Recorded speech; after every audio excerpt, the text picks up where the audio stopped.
তো হ্যালো বন্ধুরা, সবাই কেমন আছেন? অনেকদিন পরে নতুন একটা ভিডিও নিয়ে চলে আসলাম। আজকে আপনাদের একটা গাছ দেখাবো, যেটা আপনারা অনেক নামে চেনেন।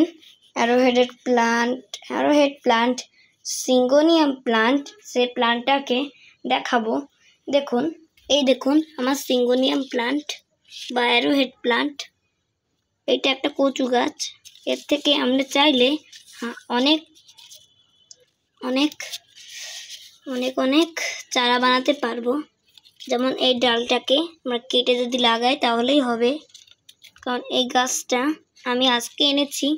এগুলো রাস্তার পাশেই হয়, আমাদের স্কুলের সামনে আছে, স্কুলে আছে। দেখুন কি সুন্দর, এই পাতাটা খুব সুন্দর।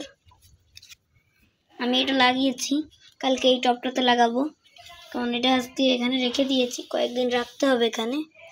আপনি তো আমাদের ব্লগ দেখেন, যারা দেখেন, যারা চ্যানেলে নতুন তারা এখনই চ্যানেলটাকে সাবস্ক্রাইব করে দিন, আর এক ভিডিওটাতে একটা লাইক করে দিন।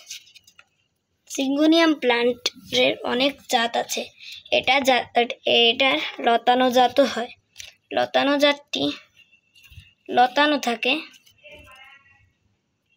এই জাতটি লতানো হয় না।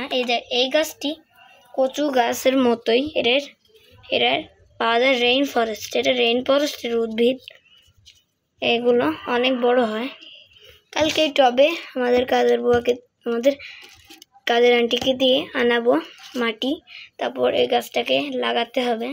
আমার মা লাগিয়ে দেবে, আমি এটা ভালো করে লাগিনি। এটা হবে, পানিতে ভিজিয়ে রাখতেও পারতাম, কিন্তু এই গাছটা শিকড় অনেক বড়, আপনাদের দেখাতেও পারছি না। দেখুন এই গাছটা অনেক বড় হবে, তবে না হলে এটা ঢলে পড়ে। দেখুন